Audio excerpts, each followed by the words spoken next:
آج سے 8 سال پہلے کی بات ہے، ہمارے ایک دوست ہیں ربیع الاول کے مہینے کے اندر عمرے پہ چلے گئے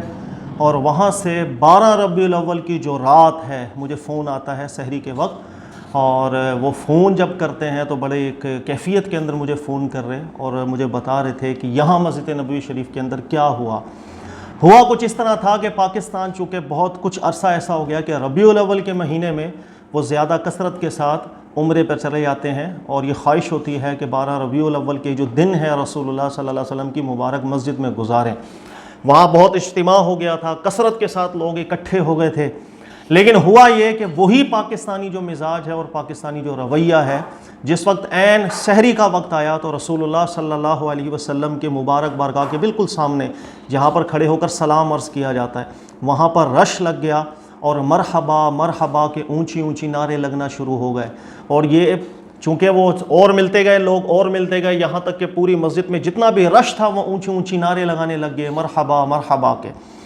وہاں جو شرطے موجود تھے انہوں نے روکنے کی بہت کوشش کی، لیکن وہ نہ رکے نہ باز آئے، بلکہ ضد بازی میں آواز میں اور بلندی ہوتی چلی گئی، یہاں تک کہ پھر وہاں شرطے ڈنڈے لے کر کے آئے اور مار مار کے یہ سارے پاکستانیوں کو وہاں سے نکال دیا جہاں اللہ کے رسول صلی اللہ علیہ وآلہ وسلم کے لیے ہم سلام عرض کرتے ہیں، اس جگہ کی بات کر رہا ہوں۔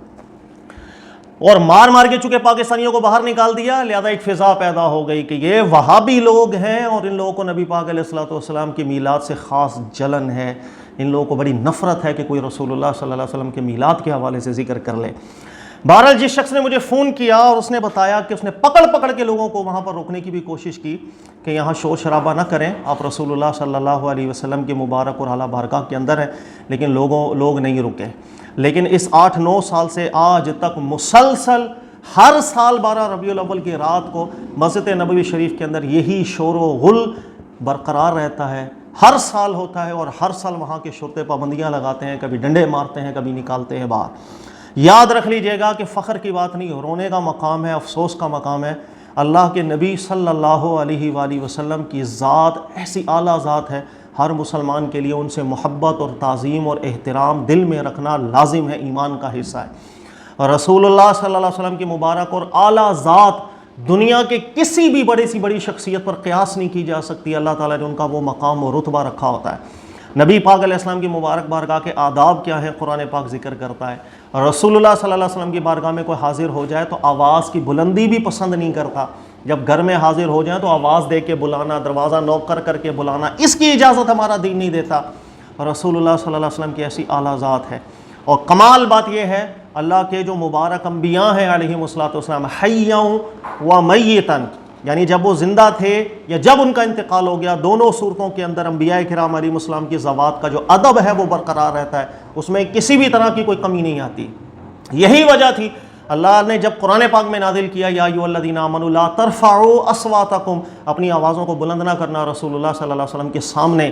جب اللہ کے نبی علیہ الصلوۃ والسلام اس دنیا سے تشریف لے گئے، آپ کا انتقال ہو گیا، اللہ کے پاس چلے گئے، جب رسول اللہ صلی اللہ علیہ وسلم کی مبارک تدفین ہو گئی، اس کے بعد بھی صحابہ کرام کوئی بھی شخص اللہ کے نبی علیہ الصلوۃ والسلام کے قریب چلا جائے، روضہ رسول پاک علیہ السلام کے بلند آواز کرنے کی اجازت نہیں دیا کرتے تھے، اور یہی استدلال کرتے تھے کہ تم حیّا و میتاً، اللہ کے نبی علیہ الصلوۃ والسلام بعد از انتقال بھی چکے ہیں، تشریف فرما ہے، آواز بلند نہ کریں۔ اس بارگاہ میں بلندی آواز بعد از انتقال کا بھی اسی آیت سے استدلال کر کے صحابہ کرام حکم بیان کیا کرتے ہیں۔ بخاری کی حدیث ہے، دین میں رکھیے گا، حضرت عمر فاروق کے دور میں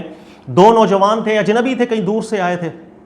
مسجد نبوی کے اندر کھڑے، اللہ کے نبی علیہ السلام کے روضہ مبارک کے قریب ان کی آپس میں آوازیں بلند ہونے لگ گئیں۔ انہیں ایک پتھر آ کر لگا،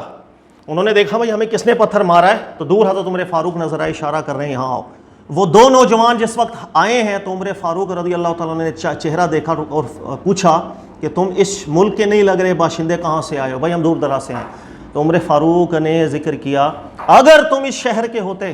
تو میں تمہاری زبان کھینچ دیتا۔ رسول اللہ صلی اللہ علیہ وسلم کی مبارک اور اعلیٰ بارگاہ میں تم اونچی اونچی گفتگو جو کر رہے تھے، تم دور دراز سے آئے ہو، شاید تمہیں تعلیم نہیں، تمہیں ادب نہیں، پھر آپ نے ان کو سکھایا کہ اللہ کے نبی علیہ الصلوۃ والسلام کی مبارک اعلیٰ بارگاہ حیّا و میتاً قابل تعظیم ہوتی ہے،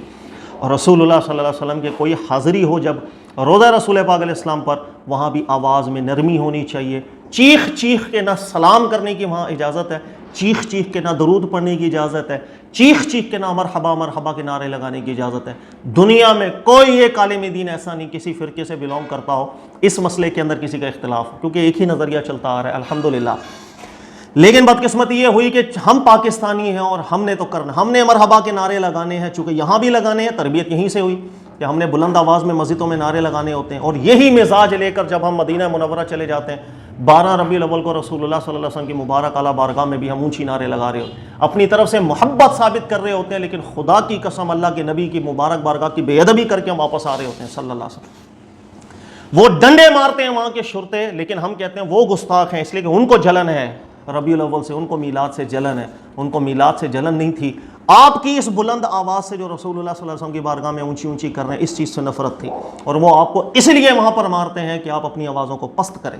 لیکن ہم پاکستانی ہیں، ہم نے سیکھنا نہیں ہے، ہم نے تو کہنا یہ مولانا میلاد سے منع کرتا ہے، اس کو بھی جلن ہے میلاد سے، یہ بھی وہابی نظریے کا بندہ ہے، اس کی تو ہم نے سننی نہیں ہے۔ اللہ تعالیٰ سمجھنے کی توفیق دے۔ 8-9 سال ہو گئے، یاد رکھیے گا، ہر سال ربیع الاول کے مہینے کے اندر میں اپنا حصہ ضرور ملاتا ہوں۔ کوئی شخص پتہ چلتا ہے کہ وہ عمرے پر جا رہا ہے ربیع الاول کے مہینے میں، یا جہاں تک میری رسائی ہے میں ضرور کہتا ہوں کہ ربیع الاول میں اونچی آوازیں نہ کرنا، وہاں پر جا کے اللہ کے نبی علیہ الصلوۃ والسلام کی مبارک اور اعلیٰ بارگاہ حیاً و میتاً قابل تعظیم ہے۔ یہ رسم پاکستانیوں نے جو نکال دی ہے، رسول اللہ صلی اللہ علیہ وسلم کے روضہ شریف کے پاس کھڑے ہو کر اونچی اونچی نعرے لگانا 12 تاریخ کو، انا للہ و انا الیہ راجعون۔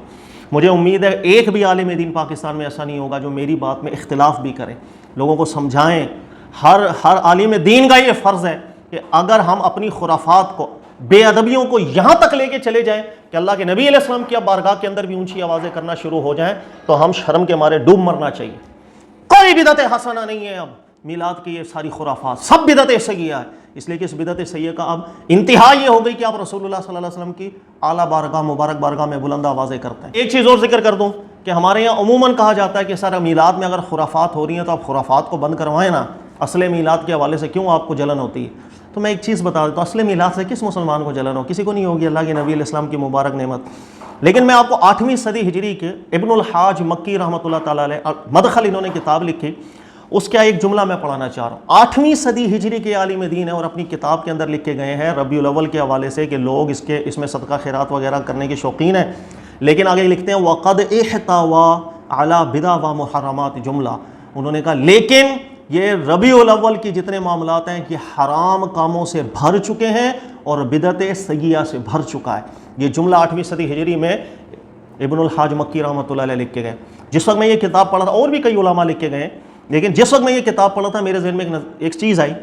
میں کہا 8ویں صدی ہجری کے عالم دین اپنے دور میں خرافات ہوتے دیکھ رہے ہیں، اپنی کتاب میں لکھ کے چلے گئے کہ ربیع الاول کے اندر اب حرام کاموں کی بھرمار ہو چکی ہے، خرافات بھر چکی ہے۔ تو 8ویں صدی ہجری سے علماء ان خرافات کو منع تو کرتے آ رہے ہیں، تبدیلی کیوں نہیں آئی؟ ایک صدی گزر گئی، تبدیلی نہیں آئی۔ 9ویں صدی گزر گئی، پھر بھی خرافات باقی ہیں۔ 10ویں گزر گئی، 11ویں گزر گئی، 12ویں، 13ویں، 14ویں، 15ویں، ارے 800 سال ہو گئے تقریباً، لیکن خرافات ختم نہیں ہو رہی۔ اب بھی میں یہ نعرے لگاتا پھروں کہ خرافات کو بند کرو اور آپ جو ہے نا اصل میلاد کو جائز رکھو۔ خدا کا خوف کرنا چاہیے۔ یہ خرافات اب اتنی بڑھتی چلی جا رہی ہیں کہ آپ اللہ کے نبی علیہ السلام کی بارگاہ میں جا کر بھی اب خرافات کرنا شروع ہو گئے۔ اب کوئی بدعت حسنہ نہیں ہے میلاد، صرف بدعت سیئہ ہے۔ جو مرضی آپ کر لیں، اب صرف بدعت سیئہ ہے۔ اگر رسول اللہ کی بارگاہ نہ بچی اور کچھ بھی نہیں بچے گا۔ میری بات جس کو سمجھ میں آئے گی مجھے دعائیں دیں گے۔ اب کوئی بدعت حسنہ نہیں ہے، اللہ تعالیٰ ہمیں سمجھنے کی توفیق دے۔ جزاک اللہ خیر۔